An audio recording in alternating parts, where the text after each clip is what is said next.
అమరత్వ ప్రాప్తి అనేది ఏ యుగంలో జరుగుతుంది?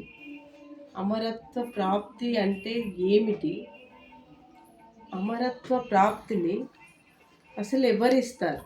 దేవీ దేవతల, మరి ముక్కోటి దేవతలు ఇస్తారా, లేదా గురువులు ఇస్తారా, లేక ఆది గురువు అయినటువంటి పరబ్రహ్మమైన పరమశివుడు ఇస్తారు అనేది ముఖ్యమైన విషయం, తెలుసుకోవాల్సిన విషయం. గురువుల వల్ల అనేక సద్గురువులు ఉన్నారు ఈ భూమి పైన. ఈ భారతదేశంలో పుణ్యదేశం, ఇది చాలా గొప్పనైన దేశము వరల్డ్లో.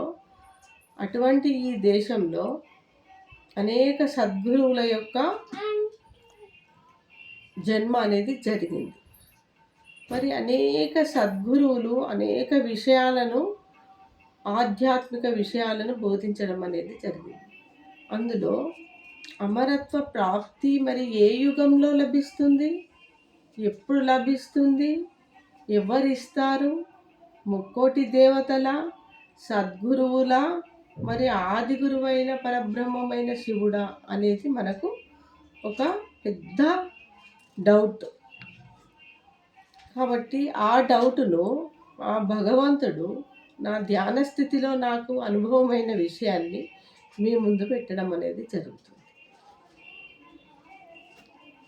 మరి ముక్కోటి దేవతలు కూడా ఎవరిని పూజించారు నాన్న? పురాణాలలో అనేక కథలలో ఉన్నది. ముక్కోటి దేవతలు అంటే వినాయకుడు, అమ్మవారు కానీ సద్గురువులైనా కూడా ఎవరిని ధ్యానించారు? మరి ఎవరో వారికంటే గొప్ప వాళ్ళు ఉన్నారు కాబట్టే వారిని ధ్యానించడం అనేది జరిగింది. మరి ముక్కోటి దేవతలలో దేవదేవ మహాదేవుడని ఎవరికి వచ్చింది బిరుదు అంటే సాక్షాత్తు శివుడికి వచ్చింది. మరి ఆ శివుడు అనేవాడు నిరాకార స్థితి. మరి నిరాకారుడు అన్నప్పుడు లింగ రూపాన్ని చూపిస్తారు. ఆ లింగాన్ని ముక్కోటి దేవతలకేమో రూపం అనేది ఉంటుంది.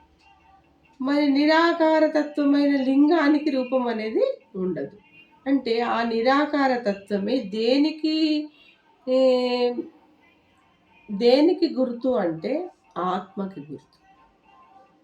మరి ఆత్మ అనేవాడు కూడా, పరమాత్ముడు అనేవాడు కూడా, ఆ పరబ్రహ్మం కూడా ఆత్మస్వరూపంలోనే ఉంటాడు. కాబట్టి మరి ఆత్మ అయిన పరబ్రహ్మమైన స్వరూపము ఏ యుగంలో ఈ భూమిపైకి వచ్చి ఆత్మబోధ అనేది జరపబడుతుందో అప్పుడే అమరత్వ ప్రాప్తిని పొందబడుతుందని ఆ భగవంతుడు ధ్యాన స్థితిలో నాకు అనుభవాన్ని కలిగించాడు. అదేంటంటే అమరత్వ సిద్ధి ప్రాప్తి అంటే అమరత్వ సిద్ధి అనేది ముక్కోటి దేవతలలో అందరికీ రాదు. అంటే ప్రతి యుగంలో మానవుడు అనేవాడు జన్మలు